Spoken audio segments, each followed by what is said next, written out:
ಚಾಮರಾಜನಗರ ಜಿಲ್ಲೆಯ ಹನೂರು ತಾಲೂಕಿನ ವಿವಿಧ ಗ್ರಾಮದಲ್ಲಿ ವಿಚಿತ್ರ ರೋಗದಿಂದ ಹಸುಗಳು ಮೃತಪಟ್ಟಿವೆ. ಹನೂರು ತಾಲೂಕಿನ ಅಂಬಿಕಾಪುರ ಗ್ರಾಮದಲ್ಲಿ ಪಾಷಾ ಎಂಬುವವರ ಹಸು ಕಟ್ಟಿದ ಸ್ಥಳದಲ್ಲೇ ಮೃತಪಟ್ಟಿದೆ.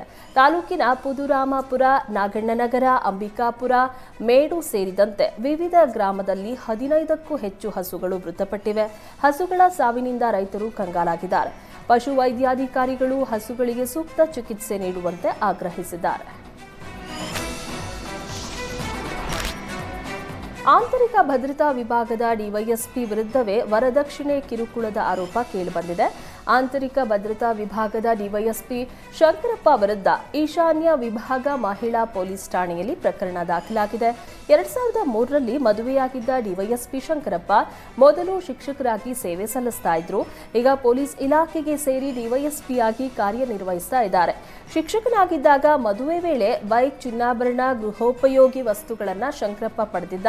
ಆದರೆ ಪೊಲೀಸ್ ಇಲಾಖೆಗೆ ಸೇರಿದ ನಂತರ ಅಂತಸ್ತಿಗೆ ತಕ್ಕಂತೆ ವರದಕ್ಷಿಣೆಗಾಗಿ ಪತ್ನಿಗೆ ಕಿರುಕುಳ ನೀಡಿದ ಆರೋಪ ಕೇಳಿಬಂದಿದೆ. ಅವಾಚ್ಯ ಶಬ್ದಗಳಿಂದ ನಿಂದಿಸಿ ದೈಹಿಕ ಹಲ್ಲೆ ಮಾಡಿರುವ ಬಗ್ಗೆ ಪತ್ನಿ ಆರೋಪ ಮಾಡಿದ್ದಾರೆ. ಕಳೆದ ಜನವರಿಯಲ್ಲಿ ಮತ್ತೊಬ್ಬ ಮಹಿಳೆಯನ್ನ ಮದುವೆ ಆಗಿರೋದಾಗಿ ಪತ್ನಿ ಬಳಿ ಶಂಕರಪ್ಪ ಹೇಳಿಕೊಂಡಿದ್ದಾನಂತೆ. ಶಂಕರಪ್ಪನ ಒಡನಾಟದಲ್ಲಿರುವಂತಹ ಮಹಿಳೆಯು ಅವಾಚ್ಯ ಶಬ್ದಗಳಿಂದ ನಿಂದಿಸಿರುವ ಆರೋಪ ಕೇಳಿಬಂದಿದೆ. ಡಿವೈಎಸ್ಪಿ ಶಂಕರಪ್ಪ ಹಾಗೂ ಆತನ ಸ್ನೇಹಿತೆ ವಿರುದ್ಧ ಪತ್ನಿ ದೂರನ್ನು ನೀಡಿದ್ದಾರೆ. ದೂರಿನ ಅನ್ವಯ ಈಶಾನ್ಯ ವಿಭಾಗ ಮಹಿಳಾ ಪೊಲೀಸ್ ಠಾಣೆಯಲ್ಲಿ ಎಫ್ಐಆರ್ ದಾಖಲಾಗಿದೆ.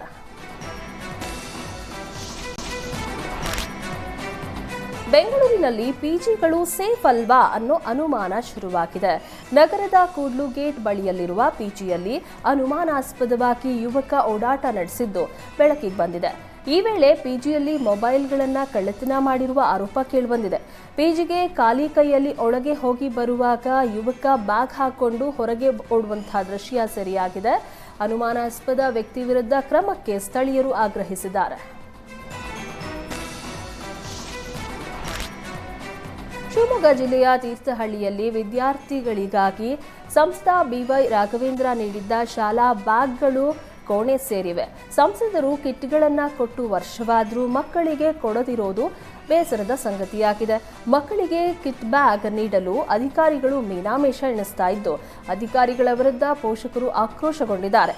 ಕಿಟ್ ಬ್ಯಾಗ್ಗಳಿಗೆ ಧೂಳು ಹಿಡಿದಿದ್ದು, ಶಿಕ್ಷಣ ಇಲಾಖೆ ಅಧಿಕಾರಿಗಳು ಮಕ್ಕಳಿಗೆ ನೀಡುವ ಸೌಲಭ್ಯವನ್ನ ತಕ್ಷಣವೇ ವಿತರಣೆ ಮಾಡಲಿ ಅಂತ ಸಾರ್ವಜನಿಕರು ಆಗ್ರಹಿಸಿದರು.